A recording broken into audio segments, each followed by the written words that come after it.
If you're shopping for a new minivan, you essentially have only 4 choices, and most of them are trending towards hybrid powertrains. Hat tip to Chrysler for innovating in this segment yet again. And the latest to join the ranks is the updated 2025 Kia Carnival. Awash in comfort, new technology, and 33 mpg. But not everything is perfect. When mom and dad are doing pretty well at work, but aren't pretentious snobs, a really nice minivan might be in the offing.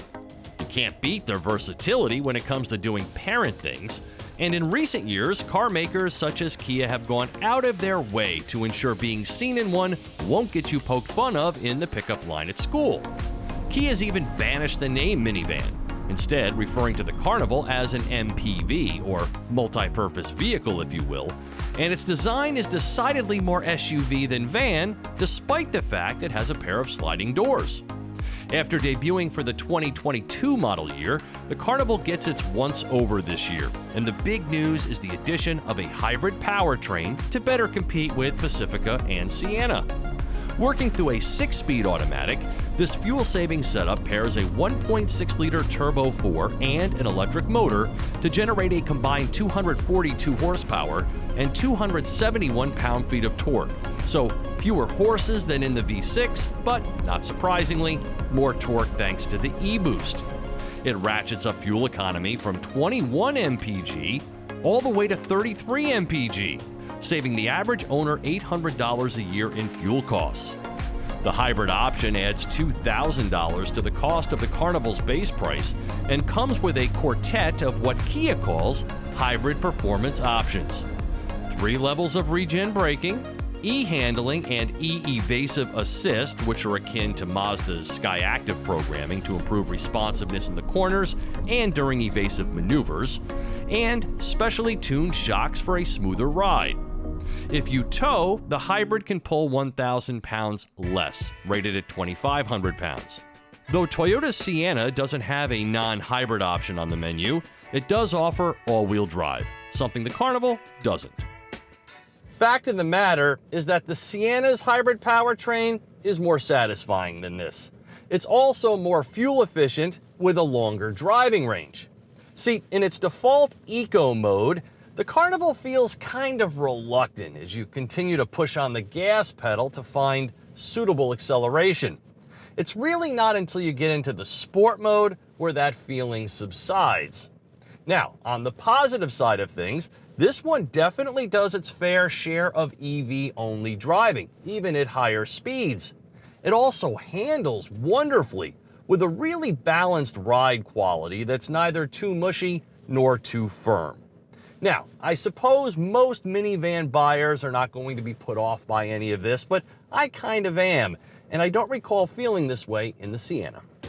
The Carnival's 627-mile driving range is still eye-opening, and the accommodations on this range-topping SX Prestige trim are very impressive. Kia has fully modernized the electronics in here with things like wireless phone projection, a new voice assistant. Hey Kia, turn on the heated steering wheel. Turning on the heated steering wheel. A killer rear entertainment system, and an upgraded digital key that turns your phone into a fob.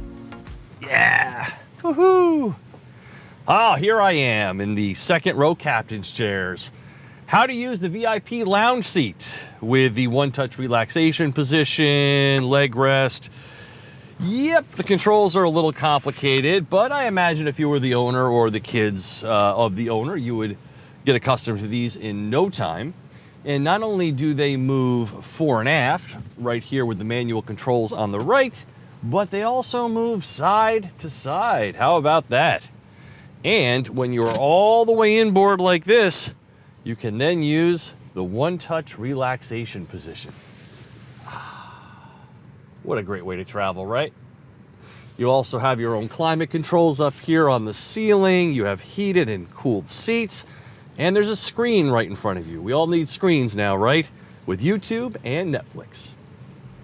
Other than the fact that I find it frustrating to drive because it is an absolute dog, I do love the interior. I mean, what's not to love here? The fit and finish, the quality, the color scheme, it all works beautifully.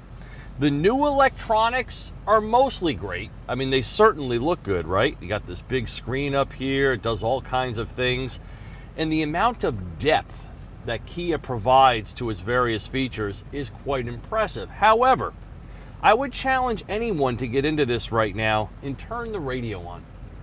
A simple task like turning the radio. There is no radio button. There's a media button right here. And when I press it, I go right to Apple CarPlay. A second press will then take me to some radio station options here. So I think Kia is actually taking a little bit of a step back in terms of its infotainment intuitiveness. The second row seats here, quite impressive, right? They've got this one-touch relaxation feature, so you can recline and slide the seat in and out and back and forth and all kinds of crazy things. There are two screens and YouTube back there. It's pretty impressive. I can imagine if you were taking a long trip, whether you're a kid or an adult, you would absolutely love it. But from a versatility standpoint, on this SX Prestige trim, this is the same problem on the gas model that I talked about in my previous review, these seats cannot be removed. Then they only fold down. They don't fold into the floor. They don't come out. And so as far as a minivan and its usefulness to its owner, this one is quite a bit decreased. The 2025 Carnival also benefits from Highway Driving Assist 2, which is a quasi hands-off driving feature that works quite well. All loaded up like this one, and the luxury touches in here are undeniably impressive. The MSRP is $57,255. The Carnival Hybrid may just work for you, and I love its styling and interior appointments. But for me, there's just a couple of key demerits I can't overlook.